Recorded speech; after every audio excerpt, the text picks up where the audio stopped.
বলছো যারা, তারা পাকিস্তানে যাও। তোরা এত মানুষ মারাইলে কেন? এই আন্দোলনের দিনে যদি, এই হত্যার দিনে যদি আনন্দ করতে যাস।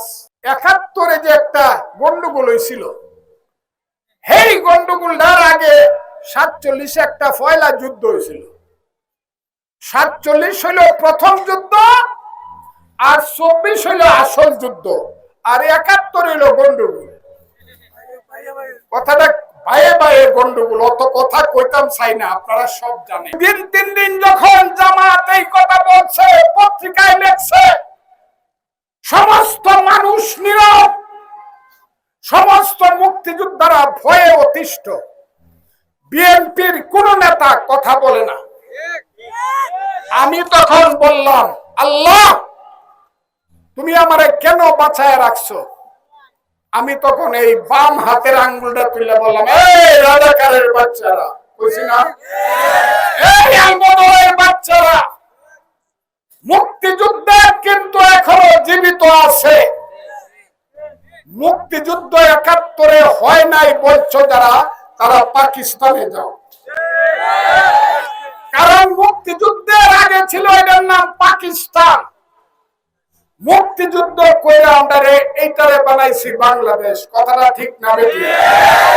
হ্যাঁ, মুক্তিযুদ্ধ নাই তাহলে তো পাকিস্তান, তোরা পাকিস্তানে যা।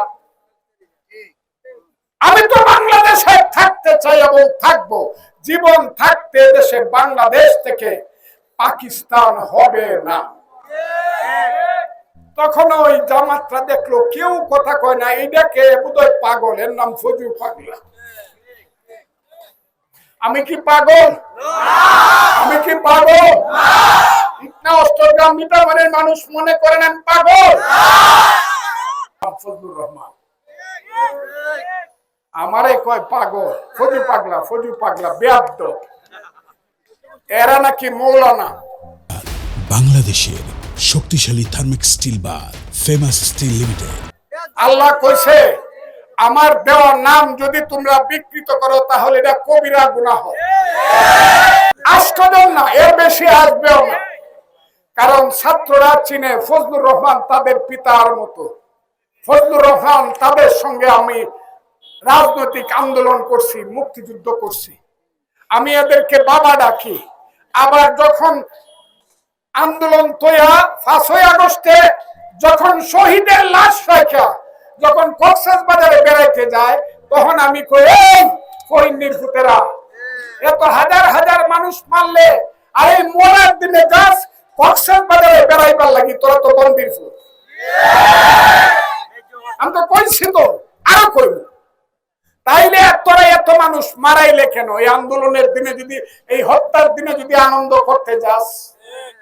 ইন্টারভিউ দিছি, আপনাদের সন্তান সাধারণ মানুষ আবুল হোসেন, হাজী আবুল হোসেন, কৃষকের সন্তান ফজলুর রহমানকে এখন সারা দুনিয়া চিনে, সারা দুনিয়া চিনে।